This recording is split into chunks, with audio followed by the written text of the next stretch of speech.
been a good weekend. It's been alright.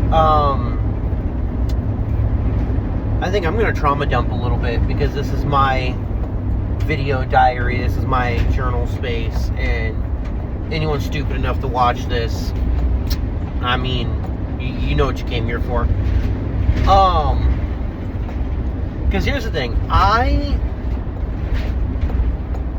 don't know if it's okay to still harbor negativity in my heart.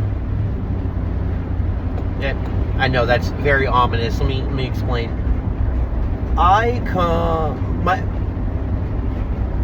My mother was 16 when she had me. She was a baby. Babies having babies. And as is the custom of babies having babies, she did not do a very good job of raising me. She had a lot of resentment towards me for her own childhood that ended early. And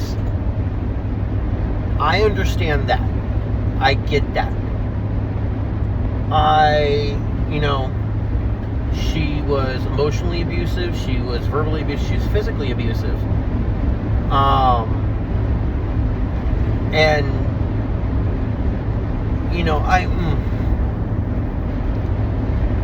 She was bad enough that I, at the ripe old age of 10, 11-ish, told my stepdad, her husband, that if he didn't divorce her and take me away from her, I was going to run away forever.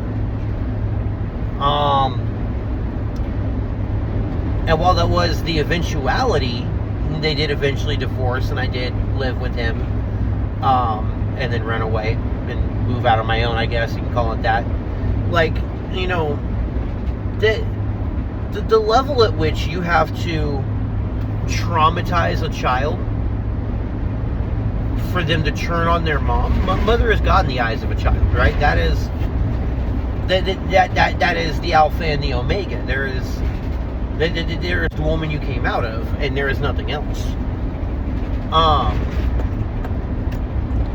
And so that's rough. It's fucked up. It's, it is what it is. Here's the bigger thing, though, is that among all of these, there was a lot of lies that were said about my biological father. He died when I was a baby. And the story that was told to me by her, by my incubator, was that he never loved me, never wanted me, abandoned me, and that it was my fault that he died. And that story had been around for as long as I had memory. It was, I am the reason that my mom's life is ruined. It was my fault, and it is my fault that my biological father died. Move forward a ways, I now have a first child of my own who I had at 20. And as I'm spending time with his mother and, in our relationship, I meet someone connected to her who looks at me and immediately is convinced that she's seeing a ghost. Because she was extremely good friends, possibly best friends, with my biological father back when they were all teenagers. And so she not only knew a bunch of people in my family, but also had pictures of my biological father spending time with me, playing with me, changing my diaper, like all the cute stuff, right? And so the story that she told me was that my mother was jerking him back and forth a lot. The story as relayed to me was that he would come around and try to be in my life, and she would push him away, like, no, it's not your kid, I was sleeping with your friends, blah, blah, blah, blah. And then when he would pull away, she'd be like, no, you're being a deadbeat. You should be here taking care of your kid. And I'm going to preface, I don't actually know how much of this is true. The only stuff that I know is true is that she did know a lot of people in my family, because she, like, knew the names, knew the everything. And she did have pictures of me with my, like, literally, she saw me, confirmed who I was, went to the other room, pulled out a bunch of photo albums and a bunch of boxes of old pictures, and was like, oh, here's you and your father, here's you and your father, here's you and your father. And so, yeah, so, like, and then the story that I was told on her end of how my blood father died, my biological father died, was that he got in a motorcycle accident after getting into an argument over the phone with my mom, where he promptly jumped on his bike with no helmet and failed to take a corner. You all can make of that what you will. Once again, I don't know how much of this is dead letter perfect accurate. And so at this time, I had been trying to forge, figure out some kind of relationship with my mom. I was a new father, and I was trying to do the thing of, like, making sure that, like, my son has access to more family members. And when I confronted her about this stuff, she lost her mind on me. And the thing that's the craziest to me about it is that, like, I just want to know. I just be upfront, be honest about it. That's how I was at the time. It was like, I understand you were young. I understand that you were a scared kid with a crappy support system, and we're just trying to figure it out, right? I get that. I do. But just be honest with me. Like, I'm not going to judge you for the mistakes that you own up to, because I get it. I just want to know. I'm the type of person, like, I just want to know the why and the how, and, like, I want to know the way the brain works, like, where your mind is at. And she's like, no, they're lying, they're turning you against me, and it was a whole bunch of back and forth, and so I cut my mom out of my life. And it's been 18-ish years, so maybe 19 years, if I say about 18 years, I want to say that my son was under a year old, if I'm not mistaken. I could be wrong on that. We'll call it 17, 18 years. And I've not talked to my mom once. I have, she's tried to send stuff to me, like, she sent letters, she has sent packages with gifts. All have been burned immediately, without opening, without reading, without looking. And the kind of subsequent of that is that I also cut off most of the rest of my family. Like, my grandma immediately jumped to my mom's defense, as you do. And I cut her off too, and I've not talked to her since then. And then when I found that, other family members, because I made it a point, like, hey, my mom does not get to know anything in my life. If anyone feeding her information about me will be kicked out of my life. And I upheld that. And then some of those family members I did eventually reconnect with, tried to, and I didn't feel comfortable around them, and I couldn't figure out why, and it kind of dawned on me, is that because they had kind of mentioned, now that I'm an adult and I have more kids, and I'm starting to reconnect with them, and they're like, well, they're like, we knew it was, like, bad. We knew that there was problems. We didn't know they were that bad. And so for me, it's like, okay, cool. You had an inkling of how bad it was for me, and you did nothing. I was begging to be saved, and you did nothing. So, I mean, I don't know. Do with that as you will. But, like, it's a lot of trauma there. Here's kind of where the issue comes in today. Not today, but, like, more recently. Is that within the last year and a half, I've gotten new information about my mom. As she has went around me and connected with my oldest son, who is now an adult himself. He's allowed to make these decisions. That is his biological family. He's allowed to do what he wants to do. But,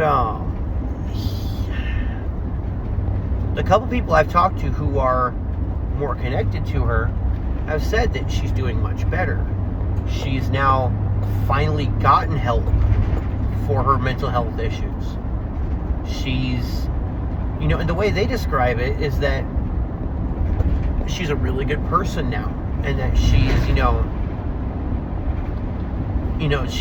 she married someone who has money. She's become generous. She's got a little ranch going on, that type of stuff, right? By all intents and purposes, she's a good person now.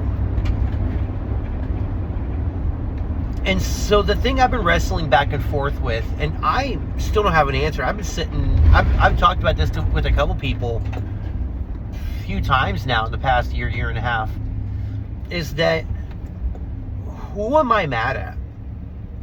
Because, yeah, I'm mad at my mom, but is that still my mom?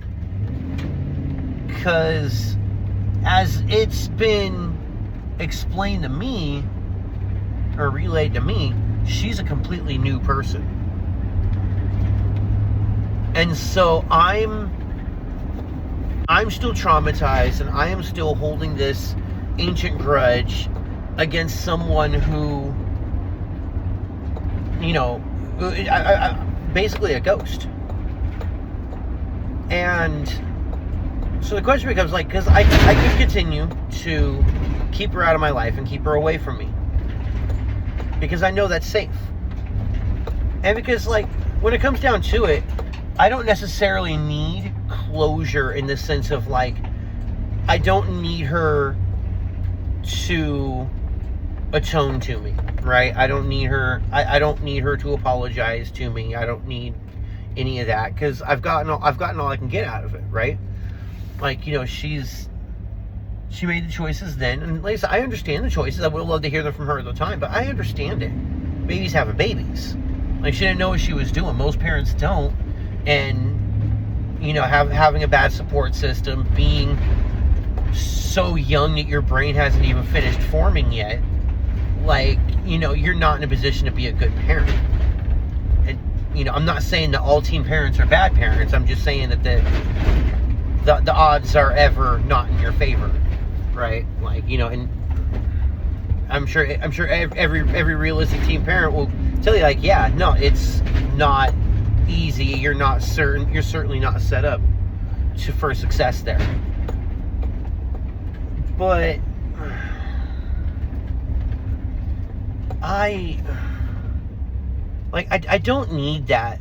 Because everybody dreams about that moment where you get to corner that person, and goes to, says your piece and does all the stuff and makes them sit there and hear your story and hear your truth, and all they could do is sit there and live with that guilt and hear hear that truth, and then atone. And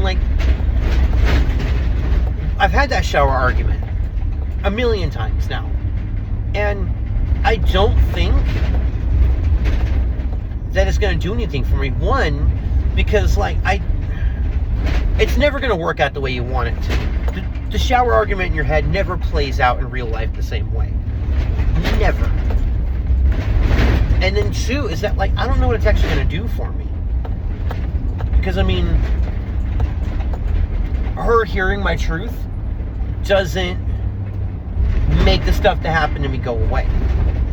It doesn't make me trust her. It doesn't make me love her. It doesn't make me, it doesn't change any of the factual things.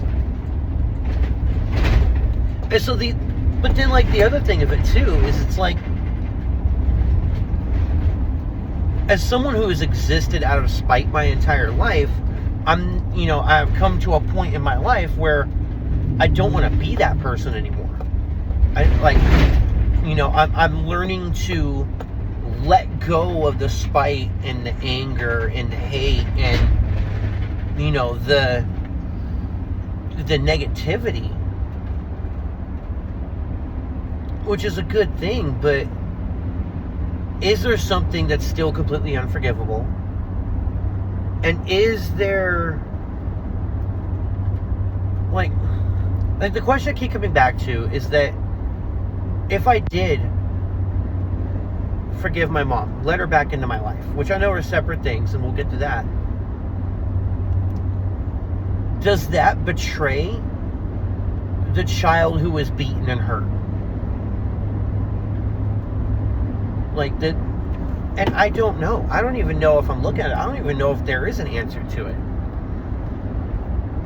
Because, like, yes, I know that I can forgive her, and for what it's worth,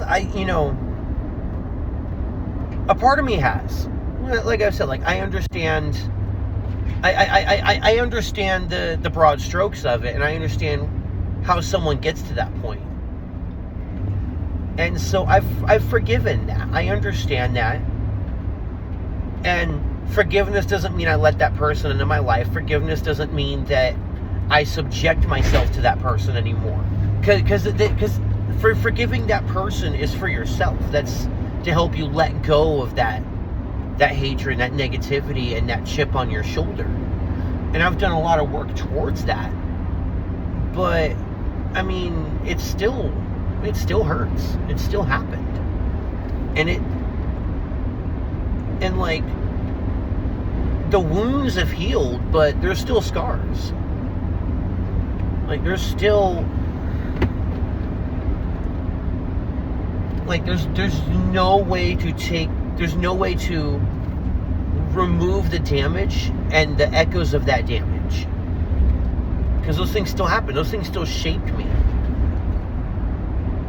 And like, and those are things that I'm just now starting to grow out of. And,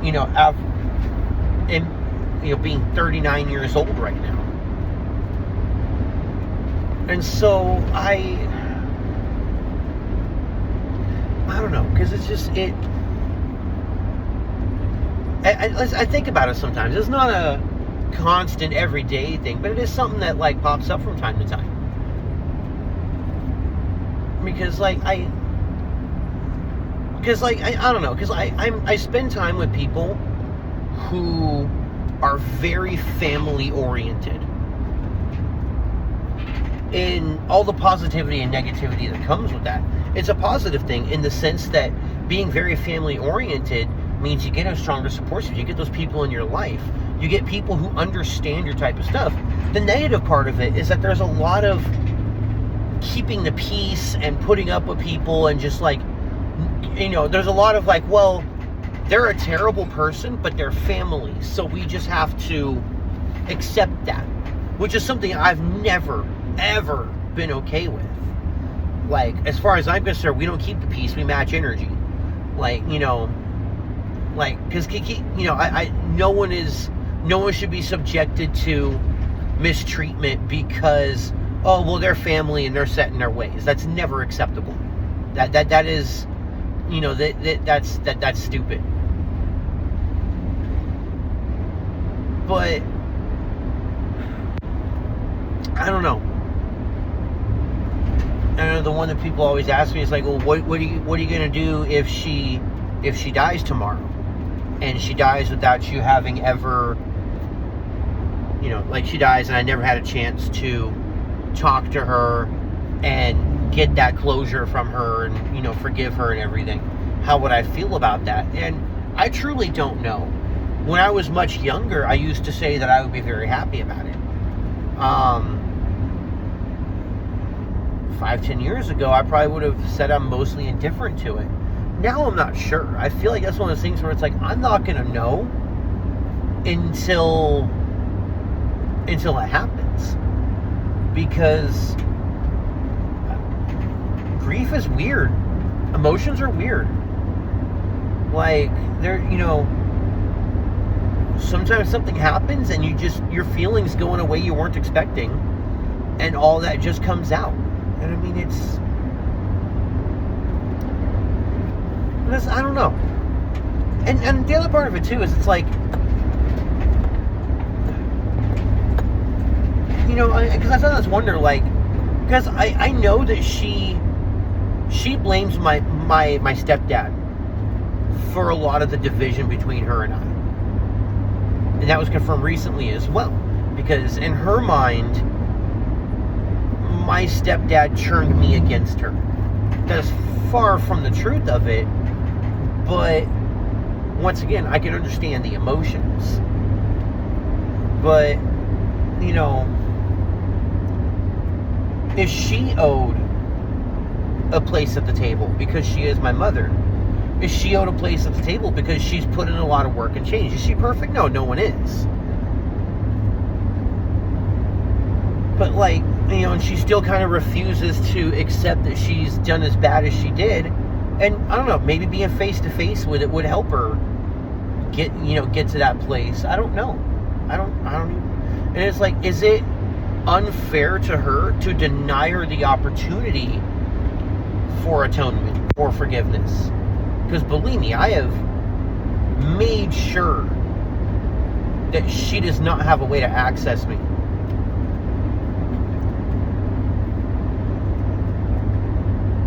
But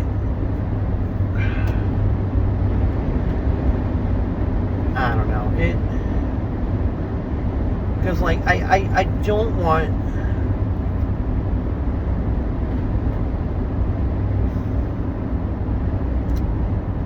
I don't want to reward an abuser by giving them their subject of abuse back. But is she still an abuser? Because I don't necessarily believe in once a something, always a something. I think people can change, people can atone, people can grow. That's kind of part of the human experience.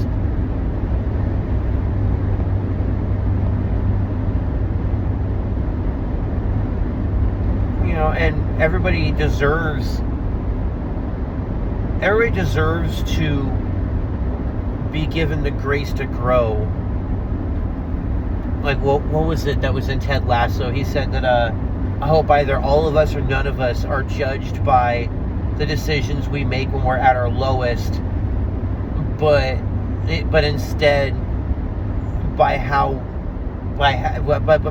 what we do when we're given a second chance, something like that. Ted Lasso fans know that it's a powerful moment. But, like, I mean,